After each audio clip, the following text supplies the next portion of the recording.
Welcome to Live, Laugh, Talk. I'm your host, James Graham, and I'm happy to be welcomed to your ears and promise to bring you information that you'll find enjoyable. Today, we will start our podcast with a discussion about chivalry and kindness in general, entitled, Is Chivalry Dead and Did Courtesy Kick the Bucket Too? Then we'll transition to our segment, How Did We Get Here? Followed by our hobbies and special interest section, and then conclude with our sunflower message. As I always mention, you're encouraged to share your thoughts on these subjects on our website at livelaughtalk.com, and if listening on Spotify and Apple, you could add a voice memo as well as comments and participate in our poll. For those of you who are doing that already, we want to give you thanks as we're starting to see comments, we're starting to get voice memos, and it's fun to see your answers in the polls. The topic that we will begin with is entitled, Is Chivalry Dead and Did Courtesy Kick the Bucket Too? Let's begin. Walking from the mall one day to my car, I saw a lady a few paces ahead of me. As she approached the door, a man happened to be on the other side of that door. Instead of him stepping to the side to let a lady through, he walked through the door, leaving her holding it. My immediate thought was, what's happened to the gentleman? First of all, what is a gentleman? Well, he's supposed to be a refined male, non-barbaric. He can be seen as one who would care for his family and his fellow man. As such, he's not one ashamed to give love in abundance, and he longs to receive it as well. Back in the day, he was called Sir, an aristocrat, or caballero. Today, we can just call him rare. A friend of mine has a 6-year-old son that has one of those toy trucks. This one happens to be shaped like an SUV. So he was going to get into his little vehicle and drive it along the sidewalk. And his dad said, hey, why don't you take the neighbor with you? Neighbor is a young lady around his same age. So guess what he does? He drives along the sidewalk. He gets out of his little truck, walks around, opens the door for her so she can get in, and closes the door behind her, gets in. Cutest thing you've ever seen. At the age of 6, we have a gentleman. Well, the Weather Girl sang to us in 1982 that it's raining men. Hallelujah. Well, it must have been quite a poor forecast because we are seeing deadbeat dads, men with abusive behavior, absolute machismo, and anything other than the description of who was once even called a lord in the good old days. What happened? Where did he go? Many says he went away after the sexual revolution. Since then, he no longer had to show gentleness and sincerity to gain a woman. Think about it. Once upon a time, a man had to remove his hat when walking in a room and he saw a woman. He rose when a woman sat at the table with him, and he treated his woman like a precious flower. When approaching a woman for the first time to speak to her, he used compliments in terms of beauty. Since the sexual revolution, men obviously found none of this necessary. Instead of endearing terms to get a woman's attention, we hear, hey, shawty, look at here, mama. That works just as well nowadays. Women will allow the lack of chivalry so the men are happy to oblige. Yes, I said it. Women allow the lack of chivalry So men, don't bother. I remember my mother telling me to walk to the door and meet a lady there on a date. Now the fellas just pull up and blow the horn. I remember my parents saying that you have to ask a woman's parents for her hand in marriage. Now a man can just skip all of that, give her a key to his place instead of any act of chivalry, anything followed by a ring. We don't even see rings nowadays. Sadly, women view this behavior as acceptable. Why is this wrong? Because there are some of us who find true value in a real man. We want to employ him because we like his character. We want to be his friend because we can trust him. And we want him to marry our daughter because we know he will give his life for her. But aside from this, common courtesy has taken a backseat to produce an inconsiderate generation. And this, of course, is evident in both sexes. How many times have you been pushed aside or stepped in front of in line or had your foot stepped on without even the courtesy of two little words? Excuse me. Oh, we can go on for hours about impolite people. And we'll talk about this young generation. But honestly, the older generation is just as guilty. Maybe even more so because we raised these ingrates who are our future leaders. True enough, this is where we are. But where do we go from here? See, we can begin by looking in the mirror and resolving not to be discourteous and resolving not to perpetuate it by tolerating others who maintain a disdain for what we call common courtesy. As parents, let's guide the next generation by embracing cordiality. May they look to us as examples to follow. Men, let us give women the attentiveness they deserve by being thoughtful and chivalrous to the point that it raises our appearance to elegance. May we portray a polished demeanor that makes any woman proud to refer to us as gentlemen. Yes, everyone. It's not too late to change. May it begin today by walking with consideration for others and carrying ourselves with refinement. If we make this our determination, we will see civility return to us by others giving of themselves graciously as well.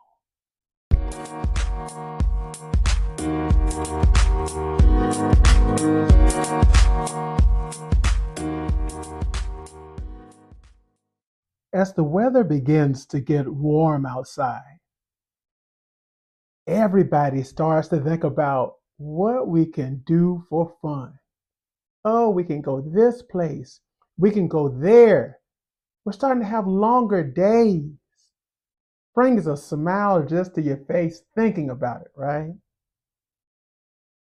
But the one thing that begins to happen in this country when it begins to get warm is people begin to leave their pets and their children inside vehicles.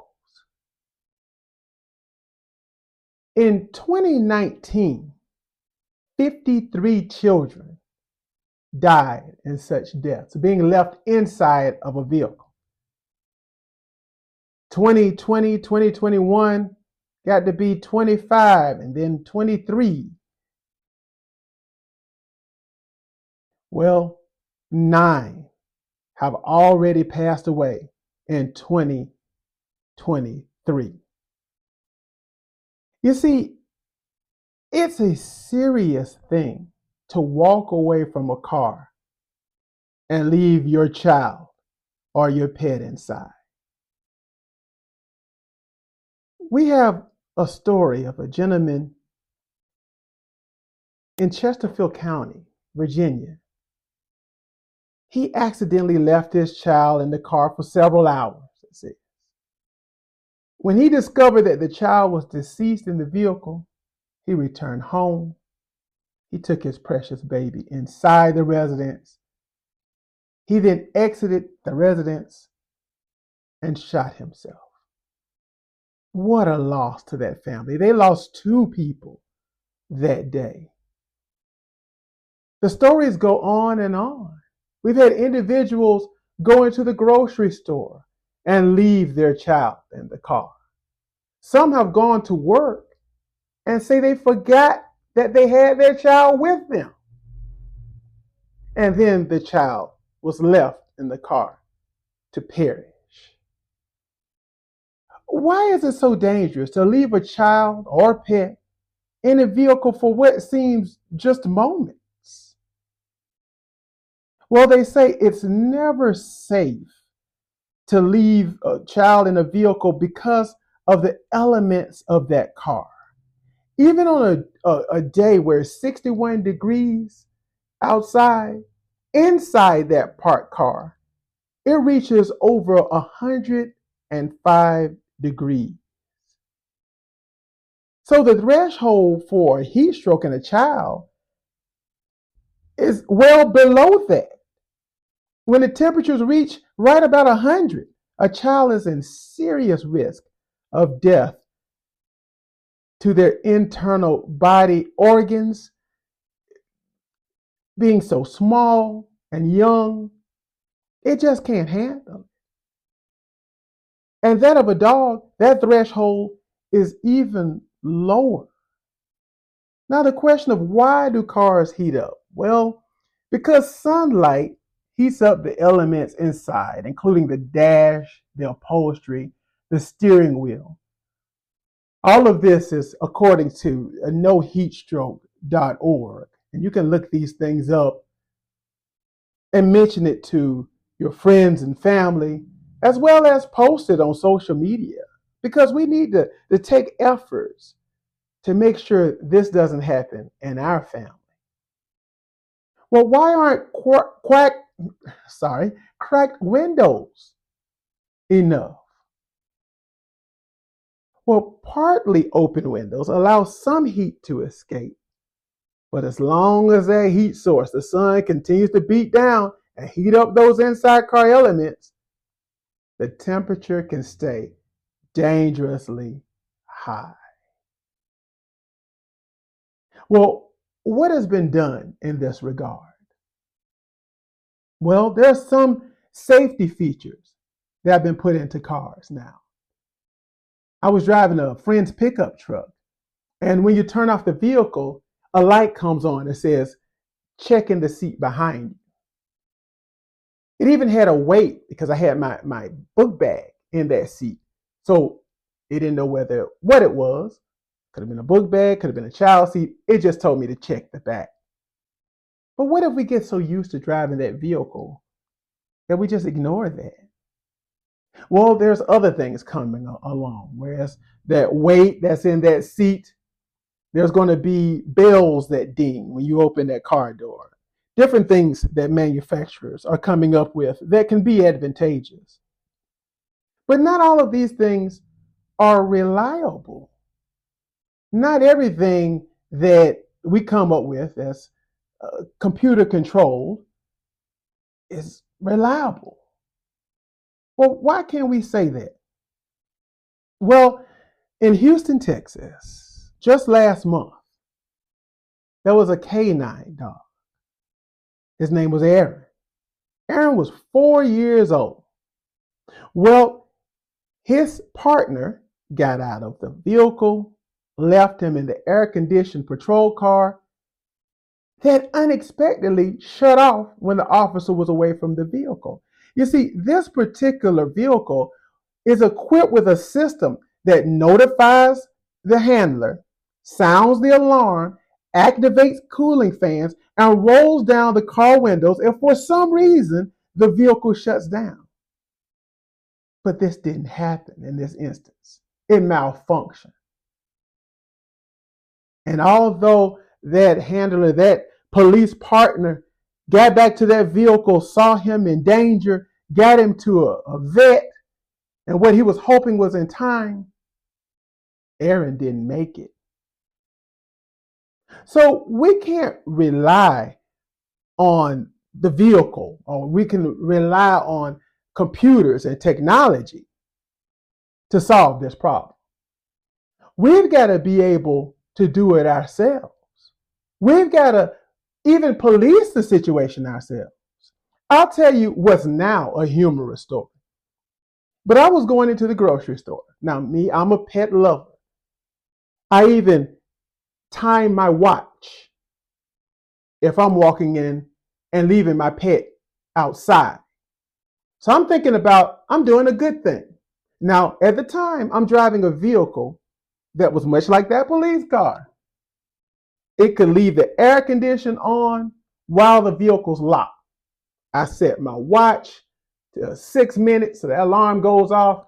I tell the people at the front that they're used to seeing me, I'm going to run in and I'll buy it at the front. I'm not even going to the checkout because that's a little too long. Well, before I can get in the store good, I get a ring at the front desk. They're telling me, whoever's driving this particular car, come to the front. Now, of course, I've lost it. I'm thinking something's happened to my precious babies. But what had happened, there was a police officer standing there. And a lady had called the police just that quick and said, there's a couple of dogs left in a vehicle outside with the windows rolled up. So when I got out to where the police officer and the lady was, we got to the vehicle and I showed the police officer, hey, the car's running. The air conditioner's on. Also, there's 2 cups of ice water sitting there and the dogs were licking the ice water. And of course, they were dressed up. They had their clothes on and that kind of thing. And the police officer told the lady, well, these dogs are safe. They're okay. They're dressed up for the occasion. They've got clothes on. They've got water. They've got air conditioning. And he's like, you all have a lovely day. And he left. And I left. And the lady left. But then I thought about that. What if my vehicle malfunctioned? See, at first I thought this lady, she should have just walked up. She could have saw the water. She could have saw the car was running. She could have saw the air conditioning because it was blowing my dog's hair. That's not the point. The point is they shouldn't be in that vehicle at all in heat. Now, it was a brisk fall day, but the point that I'm trying to make is even I've had to change my mind on that. It doesn't matter about the machine. It doesn't matter about the car and its air conditioning and its system or whatever's rigged up. It matters that those things can malfunction and you could end up losing your pet or you could end up losing your child. And when the numbers get into the double digits, when it's just one child, it's too much. But when we're talking about 53 in a year, we're talking about people going to work and forgetting the children. We have to ask ourselves, how did we get here?